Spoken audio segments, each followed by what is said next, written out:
Ya en Matemática 1 habíamos ingresado el campo de la geometría analítica en dos dimensiones. La geometría es una rama de la matemática que se ocupa del estudio de las propiedades de las figuras geométricas en el plano o en el espacio. El álgebra es la rama de la matemática que trabaja con expresiones que involucran el uso de números y letras. Trata, entre otros puntos, de la resolución de ecuaciones. Si las sumamos, entramos a lo que es la geometría analítica, que permite una figura geométrica ser representada mediante una ecuación. O, dicho de otra forma, a partir de una ecuación, representar el lugar geométrico, que es el conjunto de puntos que satisfacen ciertas y determinadas propiedades geométricas. Habíamos visto que un punto en dos dimensiones lo representábamos por las coordenadas x e y. Así podíamos tener, según las coordenadas que fueran positivas o negativas, que se podían alojar en el primer cuadrante, segundo cuadrante, tercero o cuarto. En el secundario vieron que también se podía representar no solo un punto, sino una recta, que quedaba definida por la ecuación y igual a A por x más b, donde A era la pendiente y b era la ordenada al origen. Ahora vamos a ingresar en la parte de las secciones cónicas. En el ejemplo figura una elipse con su ecuación. Esta ecuación nos permite representar el conjunto de puntos que satisfacen esa ecuación y dan la elipse.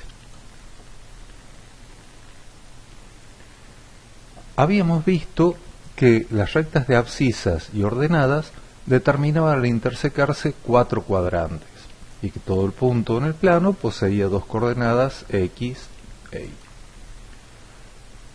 Habíamos visto también que todos los puntos que se encuentran sobre el eje X o de abscisas tienen ordenada 0, es decir, no están ni sobre el eje X ni debajo del eje X, sino directamente en el eje. Por lo tanto, la ordenada Y siempre será 0. De la misma forma, se puede decir que todos los puntos que se encuentran sobre el eje X o de ordenadas tienen abscisa 0, o sea que para todos los puntos en que se encuentran alojados sobre el eje Y, en el eje Y, es decir, ni a la izquierda ni a la derecha, la abscisa X será 0.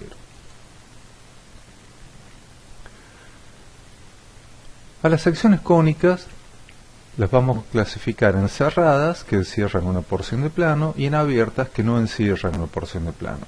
Las cerradas son la circunferencia y la elipse, las abiertas la parábola y la hipérbola.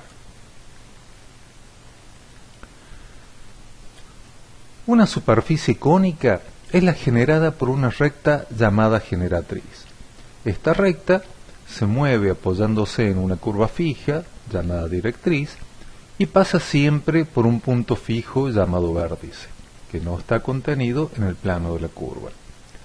Si esta directriz es una circunferencia y el eje es perpendicular al plano de base, se tratará de una superficie cónica recta circular.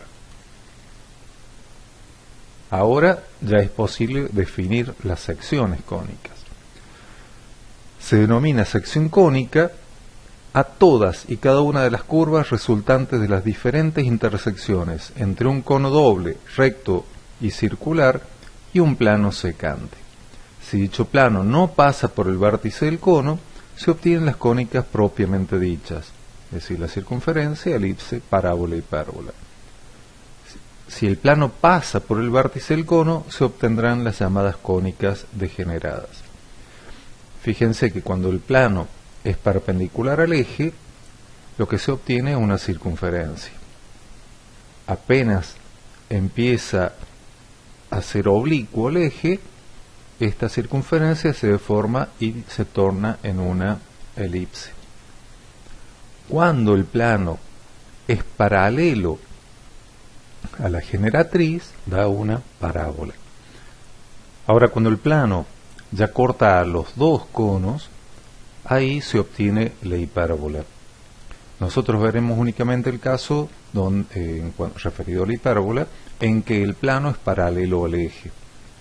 En ese caso, las dos hipérbolas serán simétricas, ya que si tuviera cierta inclinación respecto del eje, daría unas figuras asimétricas de la hipérbola.